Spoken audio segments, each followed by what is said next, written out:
รถไม่เกียร์ถอยเฉยเลยแม่สะบัดแรงจริงๆผมทำอะไรให้ดูออโต้เบรกโหจังหวะที่เราลาดเอียงนะครับผมปล่อยเบรกมือผมปล่อยเบรกขารถไม่ไหลวันนี้พามาชม BMW R18 นะครับบอกได้เลยว่าคันนี้ผมชอบที่สุดเลยตรงไหนรู้ไหมเครื่องยนต์สวยมากๆด้วยความเป็นเครื่องยนต์บ็อกเซอร์นะครับเครื่องยนต์ที่มันเป็นสูบนอนนะครับบ็อกเซอร์ครั้งที่แล้วจริงๆณงานเปิดตัวผมพาไปชมรอบหนึ่งแล้วแหละแต่วันเนี้ยได้รถมาลองขี่จริงๆเลย345 กิโลกรัมถามว่าเอาไหวไหมหนักโคตรแต่หลายคนจะมองโจทย์ว่ารถพวกเนี้ยเอาไว้ยกหรือเปล่าถ้ายกเรายกไม่ไหวนะแต่ถามว่าคำว่าขี่อ่ะ345 กิโลกรัมขอแค่ตั้งรถขึ้นมาตรงได้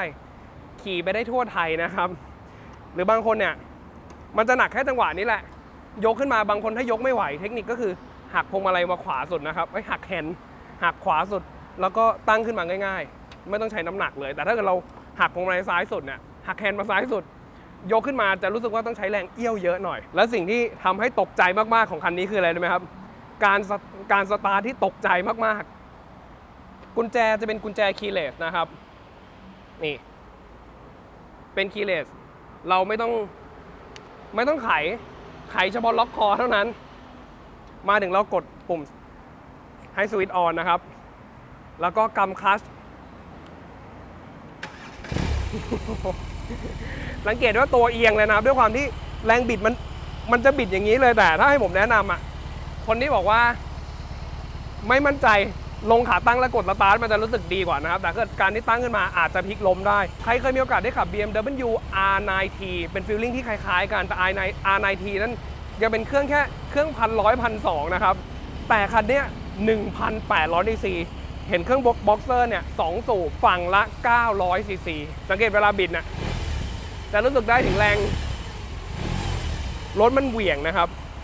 ไม่ใช่เพราะคำว่าบ็อกเซอร์อย่างที่ผมบอกนะครับมันเพราะคำว่าแรงไจโรที่เกิดขึ้นของเครื่องยนต์โดยปกติมอเตอร์ไซค์ทั่วไปนี่เอา BMW มาจอดให้ดูด้านหลังนะครับ F850 S1000R รวมถึง C400X นะครับเครื่องยนต์น่ะจะเป็นเครื่องยนต์ที่เขาเรียกว่าวางตามยาวการแรงไจโรจะเกิดตามยาวแนวเดียวกับรถนะครับแต่การที่เครื่องยนต์เนี่ยเป็นเครื่องยนต์บ็อกเซอร์นึกภาพไม่ออกคล้ายๆกับเครื่องของรถยนต์ก็จะวางเครื่องประมาณนี้จะเป็นอารมณ์แบบเครื่องวางขวางนะครับที่เวลาเราเครื่องยนต์ทำงานเนี่ยจะเป็นสูบตั้งสูบ V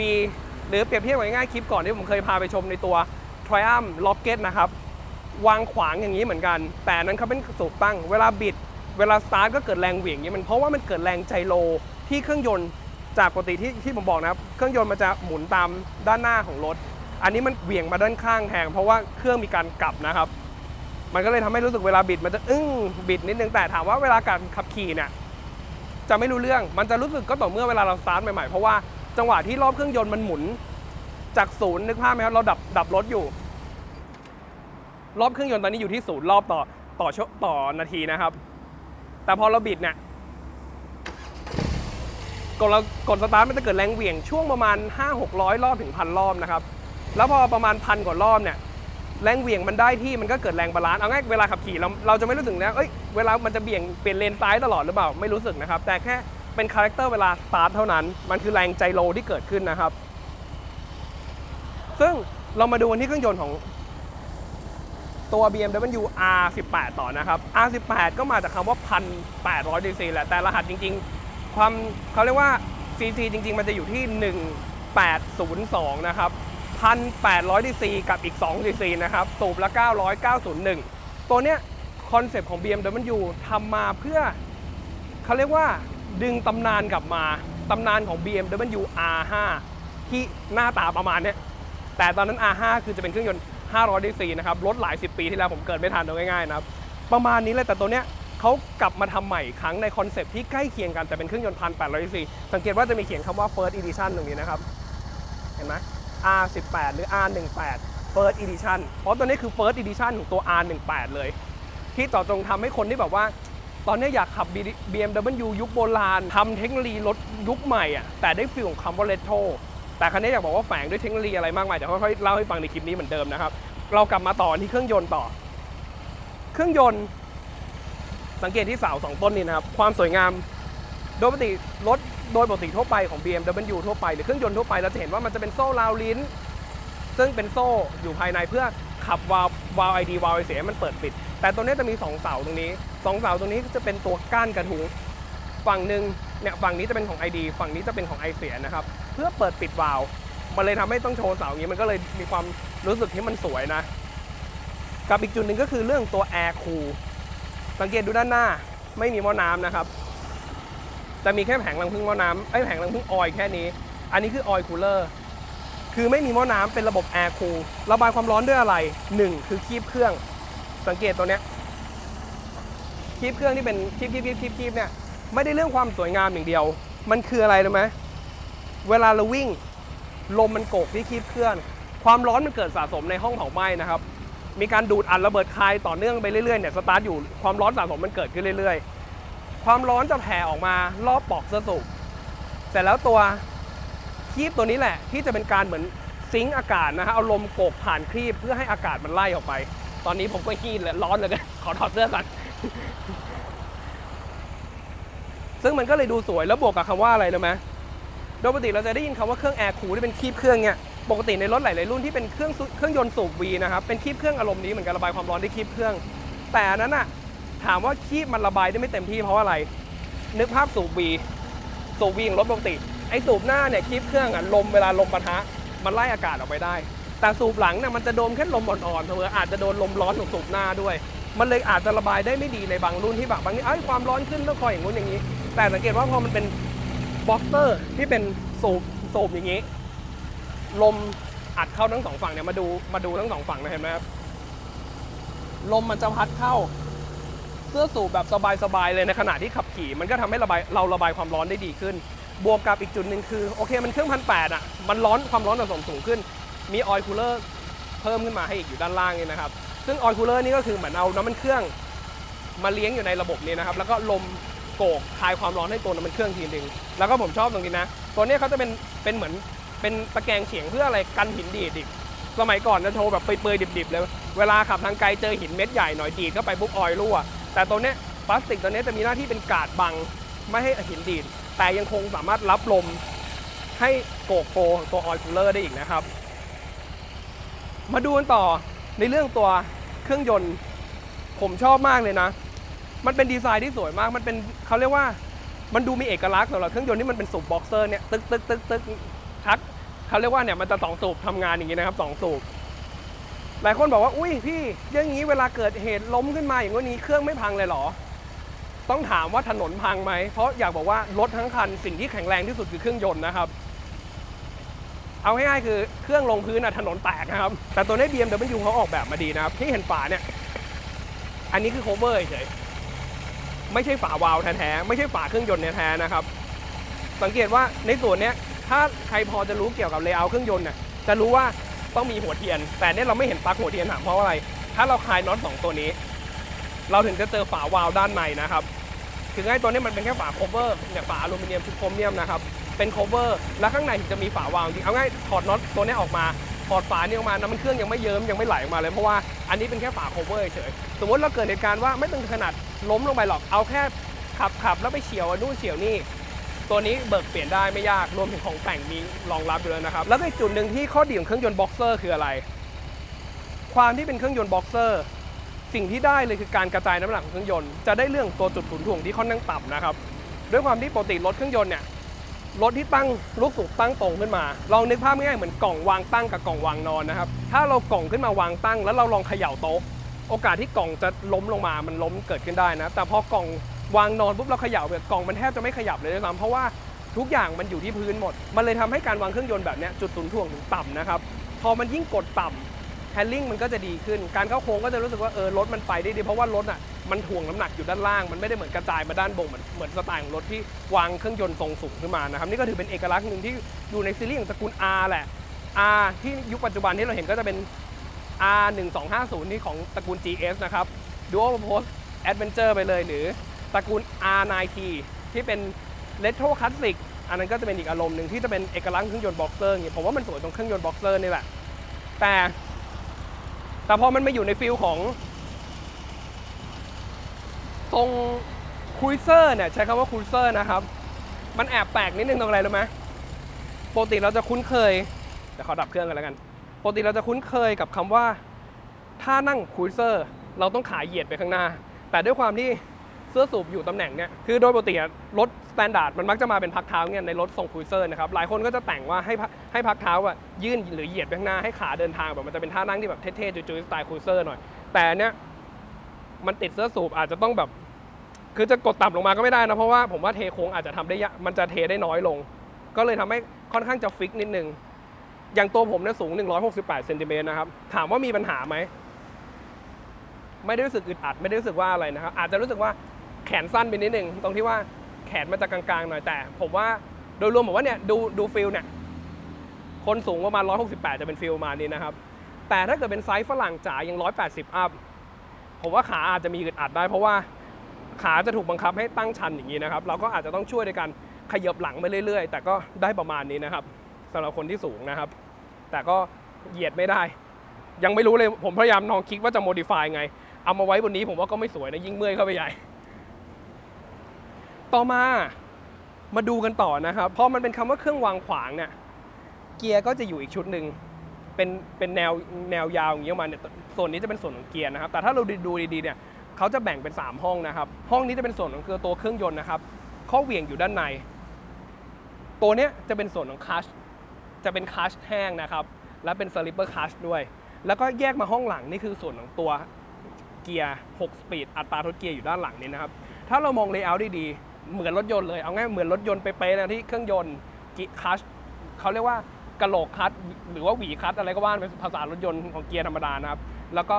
ตัวเกียร์อยู่ตำแหน่งนี้เนี่ยถ้าดูมุมนี้นะเห็นไหมอันนี้คือจะเป็นส่วนเกียร์แล้วก็ขับเคลื่อนด้วยเพลานะครับมาที่เฟืองท้ายตัวนี้จะเป็นอารมณ์เดียวคล้ายๆกับรถยนต์แล้วผมชอบจุดหนึ่งคือนะ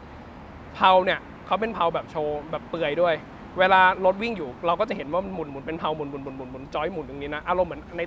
นตัว R5 ในยุคเก่าเลยทำให้การเซอร์วิสเมนเทนแนนซ์เนี่ยไม่เหมือนมอเตอร์ไซค์ปกติทั่วไปจะเป็นฟิลที่เซอร์วิสเมนเทนแนนซ์เหมือนกับรถยนต์เอาง่ายๆเราไม่ต้องมาคอยฉีดโซ่ฉีดสเตอร์นะครับเพราะว่ามันไม่มีโซ่ไม่มีสเตอร์ไม่ต้องคอยมานั่งเปลี่ยนโซ่ไม่ต้องคอยมานั่งเปลี่ยนสเตอร์และที่สำคัญคือคลัตช์เนี่ยการที่มันเป็นคลัตช์หวีคลัตช์ของรถยนต์เนี่ยข้อดีคืออะไรนะลองนึกภาพรถยนต์เราเปลี่ยนคลัตช์กันทุกกิโล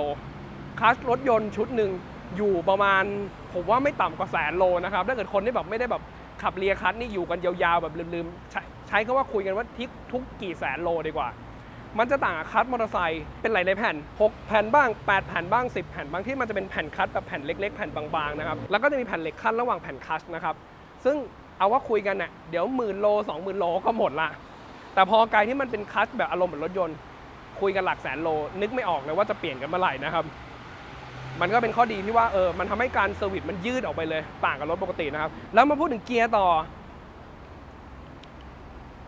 345 กิโลกรัมบางคนบอกว่าโหพี่แล้วมันจะถอยยังไงเนี่ยน้ำหนักมันขนาดนี้อย่างที่ผมบอกโจทย์เดิมเราไม่ไ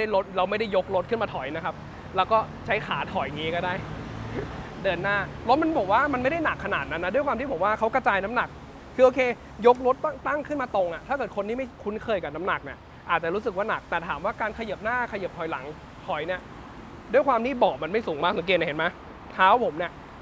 ส้นเท้าผมถึงพื้นแบบเต็มขางอด้วยนะมันเลยทำให้การถอยมันเลยทำ345 กิโลกรัมมันเลยไม่ได้รู้สึกหนักแต่บางคนบอกว่าไม่ไหวจริงๆอ่ะพี่อยากถอยทำไงรถมีเกียร์ถอยแต่มันไม่ใช่เฟืองเกียร์ถอยมันคือมอเตอร์ไฟฟ้าถอยหลังแม่ไฮบริดหรือเปล่าไม่ใช่นะครับง่ายๆเลย BMW ผมว่าเขาออกแบบดีนะหมุนตัวนี้จากตัว F เข้าเกียร์ R แล้วก็กดที่ปุ่ม Start รถเนี่ยลืมเอาขาตั้งขึ้นรถมีเกียร์ถอยเฉยเลยหลักการคือเขาเอามอเตอร์ไดสตาร์ทเนี่ยมอเตอร์สตาร์เตอร์เป็นตัวขับให้ตัวรถถอยหลังลงไปนะครับแล้วเราจะเดินหน้าเราก็กลับเป็น F เหมือนเดิมแล้วก็เดินหน้าไปต่อขอพูดอีกนิดนึงในส่วนของเกียร์ตัวเนี้ยด้วยความที่มันเป็นระบบหวีคลัตช์คล้ายๆของรถยนต์สิ่งที่มันจะแตกต่างกับมอเตอร์ไซค์ปกติคืออะไรรู้ไหม ใครเคยนึกภาพใครที่เกิดขับมอเตอร์ไซค์โดยเฉพาะบิ๊กไบค์โดยเฉพาะเครื่องใหญ่ๆนะครับจะเป็นฟีลลิ่งที่ตกใจเหมือนกันหมดคืออะไรนะครับจังหวะที่เรากำคลัตช์เราตบเกียร์หนึ่งมันจะเกิดแรงกักนึกภาพไหมเพราะด้วยความที่คลัตช์อ่ะมันเป็นคลัตช์เปียกอยู่ในอ่างน้ำมันเครื่องมันจะมีการเอนเกจอ่อนๆที่ยังไงจังหวะที่เราตบเกียร์ลงมันจะมีอาการที่แบบกระตุกนิดนึงให้รู้ว่าเนี่ยมีการเข้าเกียร์แต่รถมันไม่ได้เดินหน้าแต่บางคนตกใจว่ามันทำไมมันแก๊กดังอย่างนี้แต่พอมันเป็นคำว่าหวีคลัตช์อ่ะคลัตช์จากกับคลัตช์จับมันจะจากกันโดยดีเลยนะครับทำให้เนี่ยผมกำคลัตช์แล้วเตะเกียร์หนึ่งเข้าเรียบร้อยแล้วไม่ได้รู้สึกว่ากึกกักรู้สึกอ่อนๆตรงเฟืองตรงขาเนี่ยรู้สึกมีการเข้าเกียร์แล้วนะแต่มันไม่มีอาการที่แบบกึกไปข้างหน้าเหมือนมอเตอร์ไซค์ปกติทั่วไปนะครับเพราะว่าด้วยความที่มันเป็นระบบคลัตช์เหมือนของรถยนต์ต่อมาเรามาดูที่ท่อเสียงนิดนึงสังเกตที่คอท่อเนี่ยนะครับอันเนี้ยจะเป็น cover ท่อจริงๆจะอยู่ด้านในข้อดีคืออะไรนะครับพอด้วยความที่มันเป็น cover อ่ะโอเคเนี่ยเห็นไหมมันจะดูเงาดูใหม่กว่าเพราะว่าถ้าเป็นท่อเสียงจริงๆอ่ะ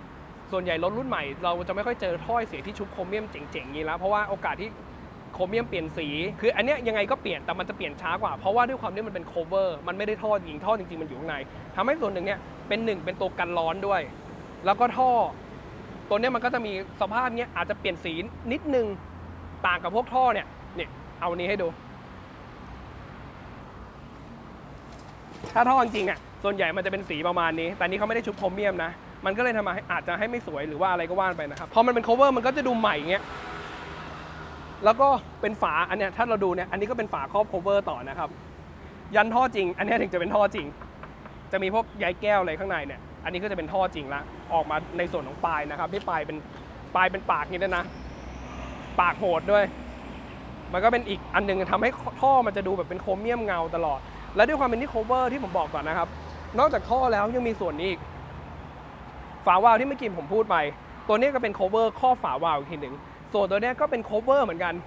เพื่อครอบฝาเครื่องด้านหน้าอีกทีคือถ้าเราถอดฝาโครเมียมนี่ออกเราจะเจอฝาเครื่องด้านในที่เป็นฝายิงทรายเหมือนตัวเสื้อสูบเนี่ยเหมือนตัวแคงเคสเนี่ยเหมือนกัน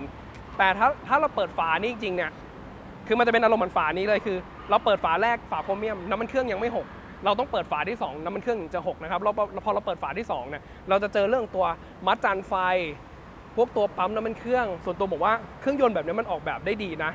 สวิตช์ง่ายมากๆมีอย่างเดียวเลยคือคลัตช์อาจจะเปลี่ยนยากหน่อยแต่ด้วยความที่มันเป็นหวีคลัตช์เนี่ยก็คุยกันที่100,000 โลหน้ามันไม่ได้แบบเป็นอารมณ์แบบเปลี่ยนทุก 2-3 หมื่นโลแต่ถ้าเกิดเซอร์วิสทั่วไปอยู่ด้านหน้านี่หมดเลยเป็นรถที่ผมว่าออกแบบดีเลยแหละต่อมาเรามาดูกันที่เฟรมนะครับเฟรมเนี่ยเขามีความออกแบบอิงในยุคของสมัยตัว R5 นะครับแต่ถ้า R5 จ๋าเลยอะรถจะไม่มีโชคหลังจะเป็นคานแข็งสังเกตว่าตัวเนทอนเนี่ยเขาจะเป็นยาวถ้าดูที่ R5 ก็จะเป็นอารมณ์นี้เหมือนกันครับยาวไปเลยเราไม่เห็นโชคหลังเลยแต่จริงๆมันมีโชคอยู่ใต้เบาะวางตำแหน่งนี้เลยซ่อนไว้แต่เขาต้องการคอนเซปต์ให้เหมือนในตัว R5 ที่แบบเป็นคานแข็งอะแต่จริงๆมันมีโชคเขาจะต่อเนื่องเห็นไหมต่อเนื่องตัวช่วงเฟรมตัวเนี้ยให้เหมือนไม่มีโชคแต่จริงๆอะมันมีโชคหลังนะเดี๋ยวผมโยกให้ดูเนี่ยสังเกตว่าโชคถ้าสังเกตดีๆตัวสวิงอาร์มสามารถให้ตัวได้อยู่มันต่างกับ R5 รถที่เป็นรถต้นฉบับจ๋าเลยที่จะเป็นคานแข็งนะครับจะเป็นแค่ตัวเหมือนสปริงรองให้เบาะไม่เด้งเฉยๆกับโชคหน้าแค่นั้นในยุคนั้นนะครับซึ่งถือว่าเป็นการออกแบบลวดลายเส้นสายให้เหมือนในยุคเก่าแล้วเฟรมก็จะเป็นเฟรมแบบสไตล์มอเตอร์ไซค์ยุคโบราณเลยแหละที่โดยปกติถ้าเราดูในมอเตอร์ไซค์ยุคใหม่เราจะเห็นเป็นมอเตอร์ไซค์ที่ใช้ระบบเครื่องแขวนเข้าไปในเฟรมแต่ตัวนี้ยังเป็นระบบเครื่องที่ยัดเข้าไปในเฟรมนะครับยัดข้างเข้าไปสังเกตว่าเราจะเห็นน็อต2ตัวนี้นะครับน็อต2ตัวนี้กับตัวอีกตำแหน่งนึงคือตำแหน่งนี้เวลาจะเอาเครื่องออกก็คือต้องปลดเฟรมท่อนยาวเนี่ยเป็นเฟรมนี้เอาตัวเหล็กนี้เอาตัวเฟรมนี้ออกไปก่อนถึงจะยกเครื่องออกมาได้หรือยัดกลับเข้าไปได้นะครับซึ่งมันจะเป็นอารมณ์คล้ายๆกับรถโบราณแหละที่ไม่เป็นระบบเครื่องแขวนถ้ายิงดูอย่าง S1000 เห็นไหม S1000 ก็เป็นเครื่องแขวนเข้ากับเฟรมไม่ได้ยัดเข้าไปตัวนี้ก็จะเป็นดีไซน์ที่แบบว่ามันทำให้เรานึกถึงย้อนยุคถึงวันเก่าๆนะครับต่อมาดูเรื่องระบบเบรกนะครับก็เป็นเบรกไฮดรอลิกนี่มี ABS มี traction control ด้วยไฮดรอลิกนะครับหน้าแล้วก็หลังก็เป็นไฮดรอลิกก็ปกติแล้วล่ะแต่ข้อสังเกตมาดูที่ดิสเบรกนะครับอย่างดิสเบรกหน้าก็จะเป็นดิสคู่คาลิเปอร์เบรกจะเป็น4พอร์ตโลโก้ BMW นะครับโครเมียมมันวาล์วแต่มาดูที่ดิสเบรกหลังสังเกตว่าโดยปกติรถทั่วไปคาลิเปอร์หลังเนี่ย จะเป็นเต็มที่เลยก็อาจจะเป็นพอร์ตโตพอร์ตเดียวหรือรถสปอร์ตก็จะเป็น2พอร์ตแต่นี่ใช้ BMW ให้คาลิเปอร์ในเบรกหลังดูจากสายตานะครับเหมือนจะเป็นสเปคเดียวกับไซส์เดียวกับตัวเบรกชุดหน้าเลยและที่สำคัญคือจานไซส์ใกล้เคียงกันมากไซส์ใกล้เคียงกันมากนะครับก็ถือว่าใหญ่เลยแหละปกติเราจะเจอแต่รถที่แบบสไตล์รถเบรกหลังจานเล็กๆลูกคาลิเปอร์เล็กๆนะครับอันนี้คือถือว่าหน้าหลังเท่ากันแต่โอเคหน้าการเบรกเนี่ยหน้าสำคัญสุดหลังมันเหมือนมีไว้ช่วยชะลอแต่ตัวเนี้ยเบรกหลังจัดเต็มมาให้เหมือนกันมาดูกันต่อที่ล้อนะครับล้อจะเป็นล้อซี่ลวดเป็นล้อซี่ลวดยางให้บิดสโตนนะครับตัวรุ่น Battle Cruise นะครับ H50 หน้าและหลังยางหน้านี่จะเป็นเบอร์ยางหน้าเบอร์120 70ขอบ19นะครับส่วนยางหลังบิดสโตนเหมือนกันจะเป็นเบอร์อยู่ไหนเนี่ยยางหลังจะเป็นเบอร์180 65ขอบ16นะครับก็สไตล์ของรถครูเซอร์ที่หลังขอบ16หน้าขอบ19นะครับต่อมาเรามาดูที่โชคนะครับโชคหน้าเป็นเทเลสโคปิกธรรมดาแต่มองดีๆเหมือนอัพไซด์ดาวนะแต่ตรงเนี้ยที่เราเห็นนะเนี่ยเป็นฝาครอบเฉยๆถ้าเราแกะฝานี้มาเราจะเห็นแกนโชคอยู่ด้านในแล้วตัวกระบอกโชคที่อยู่ด้านล่างนะก็คือเป็นโชคเทเลสโคปิกธรรมดาแต่ส่วนโชคหลังที่ผมบอกนะครับมันต้องเปิดเบาะเราถึงจะเห็นมันอยู่ด้านใต้วางตำแหน่งนี้เลยและในส่วนนี้นะครับมีที่เสียบชาร์จด้วยเพื่อชาร์จมือถือเป็นพอร์ต12โวลต์นะครับอยู่ในตำแหน่งนี้ฝาถังน้ำมันอย่างที่ผมบอกอะกุญแจเนี่ยกุญแจไม่เรียกว่ากุญแจดีกว่าเพราะว่ากุญแจเขาเป็นระบบคีย์เลสแทบจะไม่มีกุญแจนะเปิดฝาถังน้ำมันยังไม่ต้องใช้กุญแจเลยบิดออกมาได้เลยนะครับฝาถังน้ำมันแต่ถ้าเราดูที่กุญแจเนี่ยอันนี้ด้านหน้าด้านหลังยังคงมีกุญแจนะครับถามว่ากุญแจนี้เอาไว้ทำอะไรล็อกคอในตำแหน่งนี้นะครับยังเป็นอารมณ์แบบสไตล์รถโบราณนะครับหรือรถครูเซอร์ด้วยแบบอารมณ์ดิบๆเงี้ยคือล็อกคอไม่ไฟฟ้าอุตส่าห์จะใส่คีย์เลสมาแล้วนะแต่ล็อกคอยังคงต้องเป็นระบบขันอยู่นะครับต่อมาดูที่ระบบอิเล็กทรอนิกส์ต่อนะครับสังเกตที่คันเร่งเห็นสายนี่คือสายเบรกแต่ไม่มีสายคันเร่งละคันเร่งเป็นปอกคันเร่งแบบคันเร่งไฟฟ้าเหมือน BMW S1000 เลยเป็นคันเร่งไฟฟ้านะครับทำให้ตัวรถเนี่ยมาพร้อมกับโหมดการขับขี่นะครับโหมดจะมีปุ่มซ้ายนะลูกเล่นตัวประกับแฮนด์ไม่มีอะไรให้เล่นมากจะมีโหมดล็อกโหมดเลนโหมดโลถ้าอ่านเร็วๆจะอ่านว่าล็อกเลนโลนะครับหรือล็อกแอนโลล็อกนี่คือแรงบิดมาจัดเต็มสุดการทำงานของ ABS การทำงานของ Traction Control ก็จะทำงานเซนซิทีฟของสไตล์แบบถ้าเปรียบเทียบกับ S1000 มันคือโหมดสปอร์ตอะโหมดสปอร์ตนะครับแต่พอเป็นโหมดโล ROLL นะครับโหมดโลนี่เป็นอารมณ์เหมือนโหมด Urban ที่แบบขี่ในเมืองลดแรงบิดลงมาเพราะว่าแรงบิดของเครื่องยนต์ 1,800 cc มันหนักหน่วงมากแล้วก็การทำงานของ Traction Control รวมถึง ABS ก็จะทำงานให้แบบเซนซิทีฟมากกว่ารถโหมดล็อกขึ้นมาหน่อยนะครับส่วนของโหมดเลนตามชื่อเลยโหมดเลนคือโหมดลุยฝนหน่วงคันเร่งไฟฟ้าเพื่อให้แบบเปิดแล้วแบบคันเร่งมาแบบไม่ได้มาบืดวัดเดี๋ยวมันจะลื่นถนนเอา Traction Control ทำงานแบบหนักๆ ABS ทำงานแบบคือให้เหมาะกับการวิ่งลุยฝนนะครับส่วนหน้าปัดเรือนใหม่มาดูหน้าปัดเรือนใหม่อีกทีนะครับเรียบง่ายมากมีแค่ลูกเดียวกลมๆตรงนี้นะครับความเร็วยังเป็นอนาล็อกอยู่นะครับเนี่ยบอกความเร็วถึง200 กิโลเมตรต่อชั่วโมงแล้วก็พวกไฟ ABS ไฟ Traction ก็จะบอกกระพริบปกติอันนี้คือเดี๋ยวออกตัวมันก็จะดับปกตินะครับไฟเกียร์ว่างแต่ส่วนที่เขาจะบอกเพิ่มเติมมาในส่วนด้านล่างนี้จะเป็นบอกเนี่ยเราสามารถเนี่ยอันนี้วิ่งทั้งหมดจับทิปนะครับทิป A ทิปเนี่ยความเร็วโดยเฉลี่ยโวลต์วัดไฟนะครับ 14.4 ตอนนี้เราสตาร์ทรถอยู่อันนี้วันกับเดือนนะครับแล้วก็อัตราการบริโภคน้ำมันรวมถึงวัดรอบนาฬิกาเนี่ยจะอยู่ในแค่ตรงนี้เท่านั้นไม่ได้มีบอกอะไรมากแต่ก็บอกเกือบครบนะแต่โอเคมันจะแบบไม่ได้เป็นสไตล์แบบรถรุ่นใหม่ที่ดิจิตอลทุกอย่างแบบมันบอกที่หน้าปัดแบบสี่เหลี่ยมดิจิตอลหมดยังคงความเป็นกลิ่นอายของรถไมกลมแล้วรถไฟกลมนะครับก็ถือว่ามาแบบจัดเต็มเลยเอาว่าพูดมาขนาดนี้แล้วเดี๋ยวตัดไปลองขี่เลยดีกว่าไปลองขี่กันมากดปุ่มเวลาสตาร์ทนะครับนะกดตรงนี้รอมันเนี่ยกวาดไม้นะครับแล้วก็กดสตาร์ทแต่ขาต้องมั่นนิดนึงนะครับ แม่สะบัดแรงจริงๆกรึ๊บนี่เข้าเกียร์ 1ไม่มีแรงกระตกนะครับ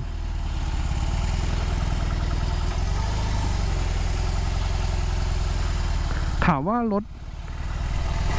เขาเรียกว่าความรู้สึกเป็นไงโอเคมันก็รู้สึกใหญ่แหละว่าตามจริงนะครับด้วยทรงที่เป็นสไตล์ของรถครูเซอร์ที่เน้นเดินทางไกลแต่จะบอกว่าซื้อไปขี่ขับเล่นในเมืองได้ไหมก็ต้องทำใจเรื่องขนาดใหญ่แล้วก็ซอกแซกด้วยลำบากหน่อยว่าขนาดมันใหญ่จริงนะครับว่าตามจริงแต่ถามว่าแต่มันมีความสบายของรถครูเซอร์ที่เนี่ยพอรถมันลอยลำปุ๊บเนี่ยเราก็สบายแบบคือมันก็เบาเลยแหละและข้อดีของรถที่มีน้ำหนักเยอะ345กิโลกรัมบางคนบอก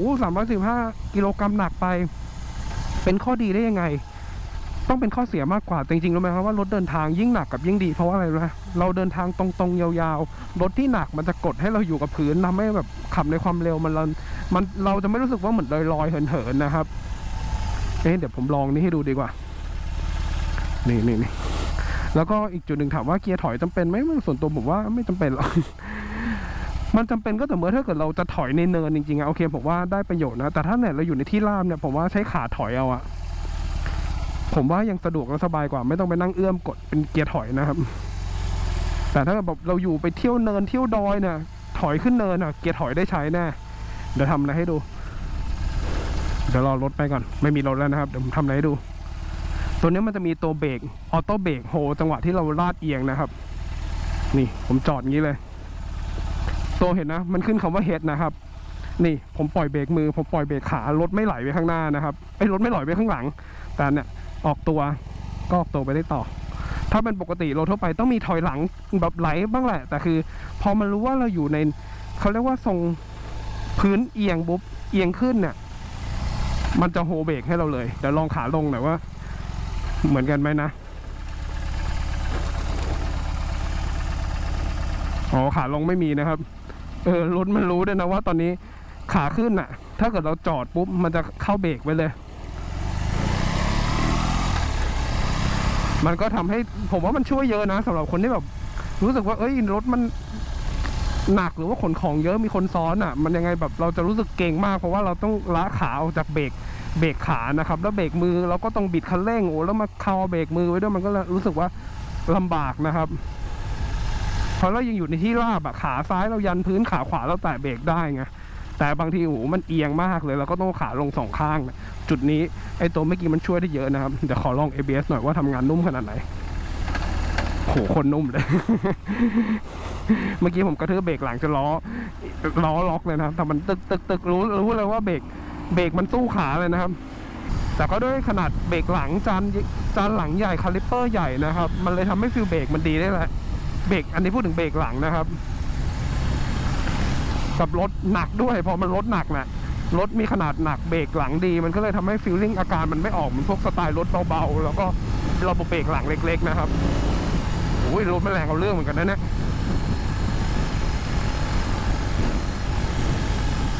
พูดถึงช่วงล่างนะครับบอกตามตรงนี้ผมเอาออกมาขี่ครั้งแรกเลยนะเป็นเฟิร์สไลน์ที่มาเล่าให้ฟังเลยแล้วกันตอนแรกคิดว่าดูจากสไตล์หน้าตาช่วงล่างเหมือนจะนุ่มกว่านี้แต่ถามว่ากระด้างไหมไม่กระด้างเอางี้ดีกว่านึกภาพง่ายๆใครขับรถ BMW อยู่นะครับอารมณ์นั้นเลยคือเป็นฟีลลิ่งช่วงล่างที่แบบแน่นหนึบมากทั้งที่ดูจากหน้าตาตอนแรกผมคิดว่าคงเป็นสไตล์แบบรถแบบนิ่มหยงย้อยๆมาเลยนะครับแต่นี่ไม่ใช่เลยนี่คือแบบมันไม่กระด้างเหมือนรถสปอร์ตแต่ก็ไม่ได้นิ่มย้อยเหมือนรถครูเซอร์ปกตินะครับฟิลดีผมชอบนะฟิลแบบเดินทางสนุกแล้วก็อัตราเร่งนี่โอ้โหผมว่าข้อดีอีกจุดหนึ่งคือของอะไรนะสไตล์ของรถที่เครื่องใหญ่1,800 ccเดี๋ยวขอลองสลิปเปอร์คลัชนิดนึงนะครับเกียร์3เกียร์2โอ้โหนุ่มไม่มีล้อล็อกนะครับสลิปเปอร์คลัชพูดถึงสไตล์รถเครื่องยนต์ใหญ่อย่างนี้ต่อคือด้วยความที่ตัวรถเนี่ยเครื่องยนต์1,800 ccนะครับรอบการใช้งานเนี่ยมันจะไม่เหมือนกับมอเตอร์ไซค์ปกติทั่วไปปกติมอเตอร์ไซค์เราจะใช้รอบประมาณ 5-6,000 รอบเนี่ยคือรอบปกตินะครับรอบยืนพื้นลากคือลากกันเป็นหมื่นรอบแต่พอมันเป็นคำว่า 1,800 cc อัตราทดเกียร์เขาจะทนให้รอบการใช้งานอยู่ประมาณ 3,000 รอบเปลี่ยนเกียร์นะครับ 4,000 รอบเปลี่ยนเกียร์ผมไม่กล้าล่าง 4,000 เหมือนจะปิวคือเอาง่ายรอบการใช้งานมันจะอยู่ประมาณ 3-4,000 รอบนะทำให้อะไรรู้ไหมผ ผมจะอยู่เนี่ยเกียร์4เปิดคันเร่งก็มีกำลังอยู่เกียร์5ความเร็ว100นะครับเปิดคันเร่งก็ยังคงมีกำลังขึ้น6เลยแล้วกันกำลังก็ยังคงมีต่อเนื่องนะครับเพราะว่ารอบการใช้งานมันมาตั้งแต่1,000 กว่ารอบมันจะต่างกับรถมอเตอร์ไซค์ปกติทั่วไปที่รอบการใช้งานอาจจะเป็นอยู่ในช่วงที่รอบมันสูงกว่านี้นะมันก็จะเป็นฟิลที่ไม่เหมือนมอเตอร์ไซค์ปกตินะครับนี่คืออีกหนึ่งข้อดีของรถเครื่องใหญ่ได้แหละมันอาจจะไม่ได้แบบเป็นสไตล์ปื๊ดป๊าดแบบสไตล์รถสนามที่แบบโอ้ต้องลากรอบแช่รอบเพื่อเล่นรอบเข้าโค้งคือโจทย์มันไม่ได้เป็นโจทย์ที่แบบเอาไว้ให้เข้าโค้งแบบศอกเช็ดพื้นขนาดนั้นนะครับแต่เอาจริงเป็นรถที่เหมือนใหญ่นะแต่พลิกเลี้ยวง่ายเหมือนกันนะเนี่ยตอนแรกผมนึกว่าเธอทานี่ขับลืมเลยนึกว่าขับรถสปอร์ต ผมว่าเอาตรงนะผมว่าช่วงล่างมันแอบขับเพลินกว่า R90 อีกนะสนุกเลยแล้วก็กลับมาที่สไตล์เครื่องยนต์คาแรคเตอร์มันไม่เหมือนกับมอเตอร์ไซค์ปกติทั่วไปที่ต้องลากรอบนะครับกำลังมีทุกเอาว่ามีทุกเกียร์แต่ถ้าเราขับเกียร์ต่ำมันก็จะแบบรู้สึกถึงแรงจีได้แบบโอ้โหลังหงายแล้วเนี่ยในเกียร์5เนี่ยกำลังมาแบบเปิดขึ้นเกียร์สูงยังไงก็ไม่ห้อยนะครับการสวิตช์ในเมนเทนแนนซ์เนี่ยก็เลยจะเป็นอารมณ์เหมือนรถยนต์เลยคือต้องเปลี่ยนน้ำมันเครื่องน้ำมันเกียร์แยกกันจะไม่เหมือนกับมอเตอร์ไซค์ปกติที่เครื่องเกียร์จะรวมกันใช้น้ำมันเครื่องน้ำมันเกียร์เหมือนกันนะครับเราต้องกลัวโอ้ยห้ามใช้น้ำมันเครื่องรถยนต์เดี๋ยวคัดสลิปแต่จริงๆผมก็แนะนำให้ใช้น้ำมันเครื่องของที่ BMW เขาเลยคือเอาว่าเข้าศูนย์เถอะ ได้โปรดรถระดับนี้เข้าศูนย์เถอะก็คือมันก็เลยเป็นรถที่เซอร์วิสเหมือนรถยนต์นะครับมีทั้งน้ำมันเครื่องน้ำมันเกียร์แล้วก็น้ำมันเฟืองท้ายแต่ข้อดีคือมันไม่มีอะไรที่แบบต้องคอยมานั่งฉีดโซ่อย่างพวกรถโซ่ที่เราใช้ประจำล้างรถเสร็จก็ต้องคอยฉีดโซ่รอให้โซ่มันหยดให้หมดก่อนเอาไปขี่เลยเดี๋ยวดีดอีกเป็นน้ำมันเลอะเทอะเละเทะอะไรก็ว่านไปนะครับแต่นี่คือมันจะไม่มีจาระบีอยู่ด้านนอกรถเลยอารมณ์เหมือนรถยนต์และที่ผมบอกนะครับการขับขี่อาการใจโลที่แรงบิดที่เครื่องยนต์สไตล์เครื่องยนต์วางขวางไม่รู้เรื่องนะครับโหแต่ผมชอบฟิลเครื่องยนต์แบบนี่โหมดล็อกมันเอาเรื่องเลยเนี่ยขับแล้วเหมือนนึกว่าขับรถสปอร์ตแล้วสไตล์เสียงเครื่องแบบลูกใหญ่ๆแล้วลูกใหญ่ๆแบบมาแบบปั๊บมานี่ท่อเดิมยังได้อารมณ์เลยนะแล้วก็เชนเกียร์นุ่มนะครับเข้าโค้งถามว่าดื้อไหมผมว่าเขาไม่ดื้อนะคือพอล้อมันหมุนนะรถมันก็เบาไปหมดเลย แต่โอเคอาจจะอึดอัดหน่อยเวลาแบบวิ่งถ้าเกิดซอกแซกในเมืองผมว่าอึดอัดเลยแหละเพราะว่าด้วยช่วงหน้าแฮนด์ถ้าเกิดอย่างไซส์ผมที่บอก168 เซนติเมตรแขนผมสั้นนิดนึงก็จะรู้สึกว่ามันต้องใช้แบบกล้ามเนื้อส่วนปีกนะ ในการโยกแฮนด์ในขณะที่ล้อไม่หมุนนะครับแต่พอล้อมันหมุนแล้วทุกอย่างมันเบาไปหมดก็เลยไม่มีปัญหานะครับถามว่า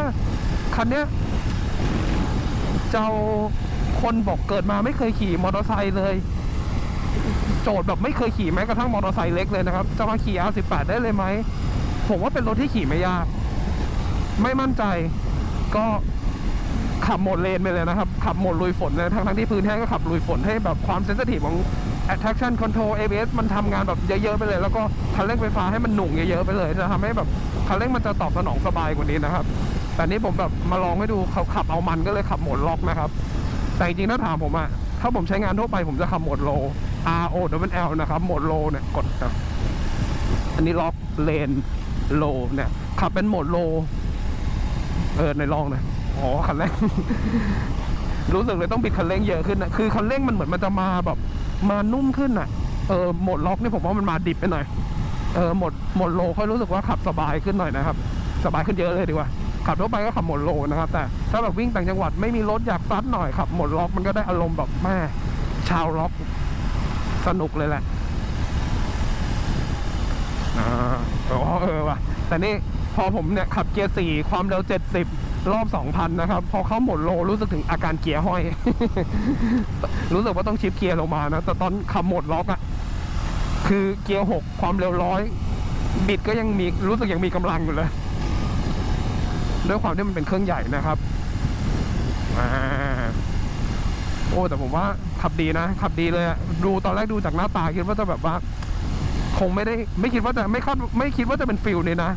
เป็นฟิลที่ผมว่า BM ทำออกมาได้ดีเลยแต่เครื่องมันดูใหญ่มากเลยด้วยนะ โดยประมาณนะครับโดยประมาณอะไรไงเจอกันใหม่คลิปหน้าปิดร้านแล้ว แล้วเจอกันใหม่คลิปหน้าครับ สวัสดีครับ